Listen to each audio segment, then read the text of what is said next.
Olá, tudo bem com você? E aí, tá fazendo a lição de casa direitinho? Se você tá aqui pela primeira vez, vai lá e assiste o vídeo 1, o vídeo 2, para que tudo possa fazer sentido para você. E você tá comigo aqui, seja muito bem-vindo, fique comigo mesmo, porque a gente tem bastante conteúdo bem legal para você.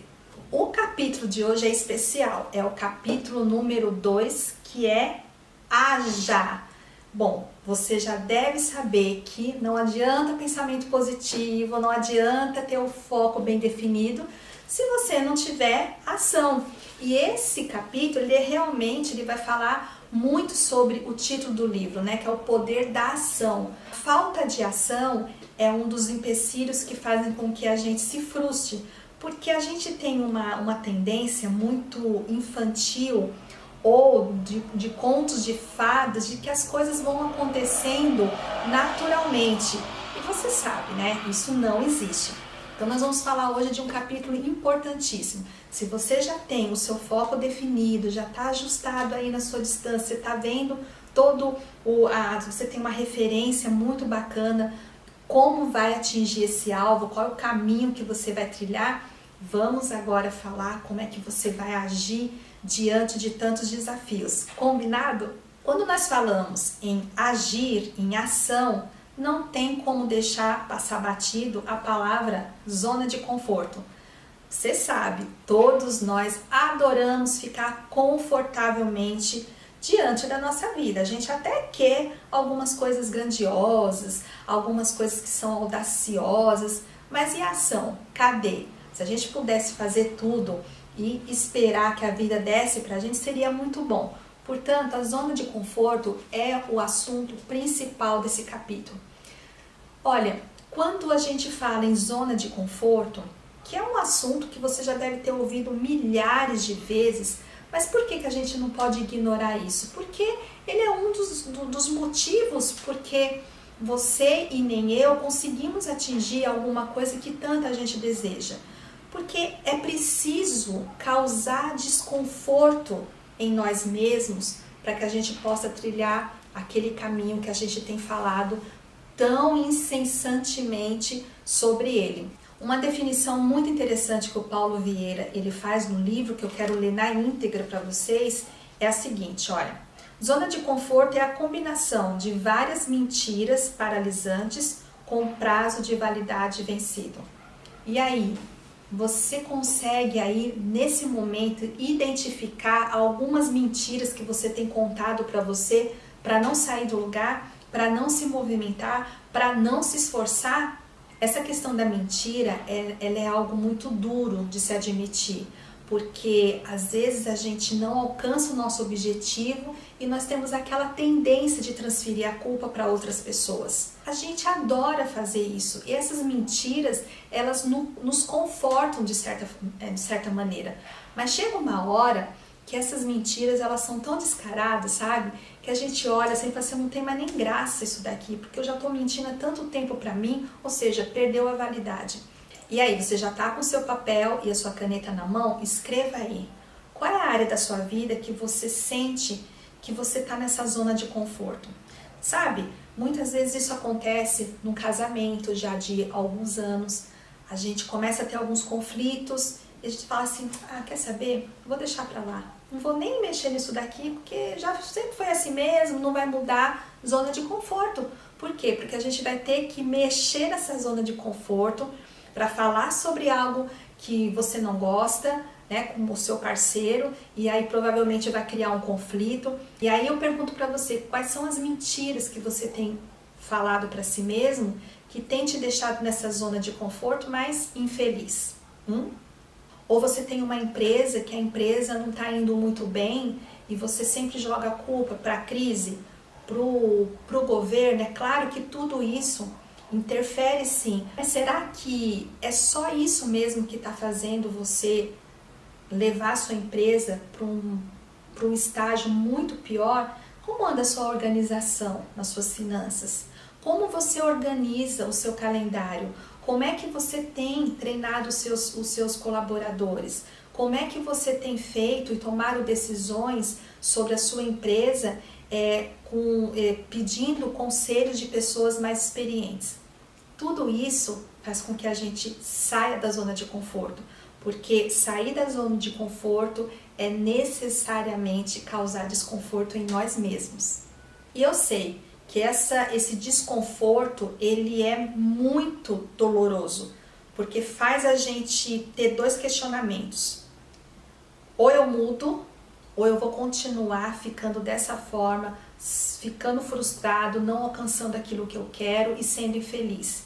E a pergunta que eu faço para você é a seguinte: apesar de o desconforto ser muito desagradável inicialmente, se você continuar dessa forma, contando as mentirinhas que você conta para você, mesmo nem você acreditando mais nelas, qual será o resultado daqui a 3 anos, daqui a 5 anos?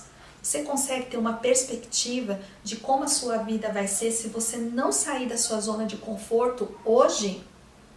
E aí o Paulo Vieira, ele fala uma frase também muito impactante. Ele diz o seguinte, ó: tem poder quem age, e mais poder ainda quem age certo.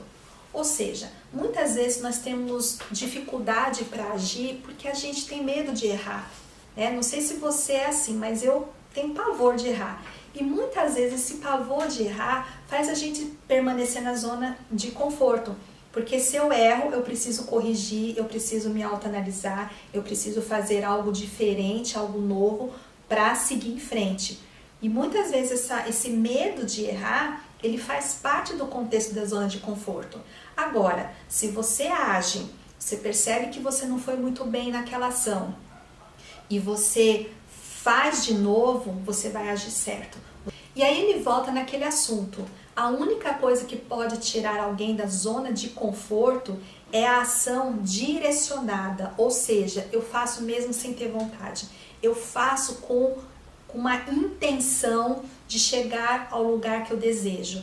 E isso quer dizer que você faz desanimado, às vezes você faz sem acreditar, às vezes você acha que a coisa é tão difícil, mas você vai fazer de um jeito que você pode, até você conseguir se aprimorar. Ou seja, é ação pura. Não dá para chegar onde você quer sem agir. Tem uma palestra que eu dou para empresários que eu falo sobre as desculpas. E eu coloquei o título dessa roda, o ciclo destrutivo das desculpas. E é mais ou menos o que o Paulo fala aqui no livro, que quando a gente erra, ou a gente não faz algo, a gente começa a justificar o nosso erro, e se a gente justifica, a gente não muda, e se a gente não muda, a gente repete o erro. E aí o que acontece? Pela repetição dos erros, a gente vai tendo objetivos cada vez menores, porque nós vamos tendo medo de ter os resultados negativos. Então, justificar o nosso erro é uma das piores coisas que nós podemos fazer. Sabe por quê? Porque o nosso cérebro, ele acredita nessas desculpas. Se você falar assim para o seu cérebro: ai, nossa, eu fiz um trabalho meia boca, mas também, né, o meu chefe não me deu recursos, mas também o outro colega meu lá não me ajudou em nada. Sabe o que o seu cérebro faz? Ok, se você está dizendo que foi isso, ótimo. Ele é programado para economizar energia, para ficar ali, ó, no conforto. Então, tudo que você disser, ele vai acreditar. Mas, se você diz: puxa, eu fiz um trabalho meia boca, aí vem lá, né? Mas também aquele seu colega não te ajudou, e você rebate isso. Tudo bem, ele não me ajudou, mas o envolvimento é meu. O projeto tá lá meu nome, eu precisava ter tomado outras atitudes, eu poderia ter produzido mais e melhor, eu poderia ter me esforçado, eu não poderia ter esperado tanto do outro. O seu cérebro fala: opa, tem coisa nova aí, vamos dar novas direções, vamos dar novas ideias, e ele vai nos ajudar nesse sentido, nos tirando da zona de conforto e fazendo com que a gente produza muito mais. Olha que coisa interessante. Então, se você justifica, você tem um péssimo hábito de justificar os seus comportamentos, seja uma mentirinha, até coisas grandiosas, saiba que o seu cérebro jamais vai mudar isso. Porque para ele, se você justificou, ele entende como se não precisa mudar. Lembra que a gente sempre fala que o cérebro ele não entende o que é verdade, o que é mentira, então ele não tem essa capacidade de falar assim, não, você mentiu porque você teve medo, você mentiu porque você está com vício de mentir, ele não vai fazer esse tipo de análise. A partir do momento que você questiona, você fala, por que eu costumo mentir tanto?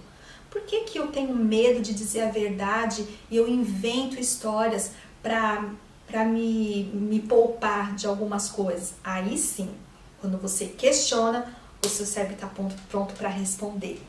E essa questão da desculpa, ela é muito séria, porque todos nós fazemos isso.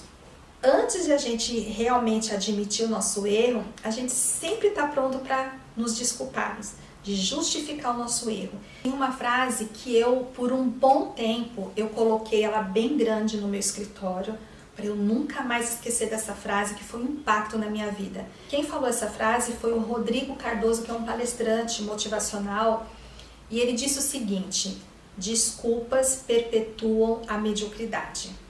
Aquilo foi um baque na minha vida, porque eu comecei a observar que muitas coisas que eu fazia, eu dava desculpas esfarrapadas, que são aquelas mentirinhas que a gente já viu, e eu ficava de boa. E hoje eu tenho um movimento muito mais interessante na minha vida. Eu consigo perceber os meus erros, e se eu não corrijo, eu consigo perceber por que eu não corrijo, ou seja, a gente começa a entrar numa onda de ir fundo, de causar desconforto, até que a gente consiga realmente agir e pular por cima da nossa mediocridade, pular por cima do nosso comodismo. Então segura essa frase aí, hein? Desculpas perpetuam a mediocridade. Se você puder, coloca isso grande em algum lugar para toda vez você olhar e você nunca mais esquecer. E aí eu quero te fazer uma pergunta. Quais são as mentiras que você conta para você mesmo e que te faz ficar na zona de conforto? Escreve aí no seu papel. As pessoas têm dúvidas com relação ao agir intencionalmente ou de propósito. As pessoas perguntam assim, mas isso não vai ser falso? Não vai fazer com que eu esteja falando algo que eu ainda não estou sentindo? Uma das coisas muito interessantes da programação neurolinguística é que você precisa repetir aquilo que você não gosta tanto ou não acredita tanto, até que seja uma verdade para você. Então, se você precisa fazer algo que você não gosta tanto, mas você precisa passar por aquele trabalho para alcançar o que você quer, faça sem gostar. Diga para você mesmo, isso daqui vai me levar para onde eu quero, eu preciso fazer isso com excelência, isso vai fazer parte da minha realização. Você pode não estar sentindo nada disso, mas vai chegar uma hora que aquilo vai ser uma verdade para você, porque você está dizendo isso para o seu cérebro e ele vai aceitar aquilo como algo verdadeiro. E aí, para terminar esse vídeo, eu quero te fazer um desafio. Você provavelmente já vem escrevendo aí qual é o seu foco de forma clara, você já fez algumas avaliações, autoanálise e sabe as áreas que você precisa ser retirado da zona de conforto. E aí eu quero te fazer um outro questionamento agora. Escreva agora as 5 ações que vão mudar drasticamente a sua vida se você começar a agir. E é interessante que lá no fundo, às vezes a gente fala assim, eu não sei o que fazer. Isso não é verdade. Quando você perguntar para você, o que eu preciso fazer para mudar essa condição de vida? Você vai ter algumas coisas que você vai precisar realizar. E olha, geralmente são coisas que a gente não gosta de fazer. São coisas que a gente vai precisar aprender, a gente vai precisar lidar com aquilo, vai precisar estudar um pouco. Então, provavelmente, tudo aquilo que você precisa fazer para iniciar o seu projeto é aquilo que você não gosta. Então, você vê aí que é a questão do caminho mesmo. Você até tem o seu objetivo claro, mas será que você está disposto a fazer esse caminho, mesmo tendo espinhos? Então olha para o seu talento e fique feliz por você ter esse talento e siga em frente. Eu quero te convidar para ir pro próximo vídeo, que nós vamos falar no 3º capítulo sobre autorresponsabilidade. Esse daqui você precisa assistir. E como sempre, peço para você dar o seu joia, compartilhar com seus amigos. Se você não se inscreveu ainda, se inscreva e ative as notificações, porque assim você vai receber os vídeos em primeira mão. Um grande abraço para você e ótima semana com muita ação, hein? Tchau!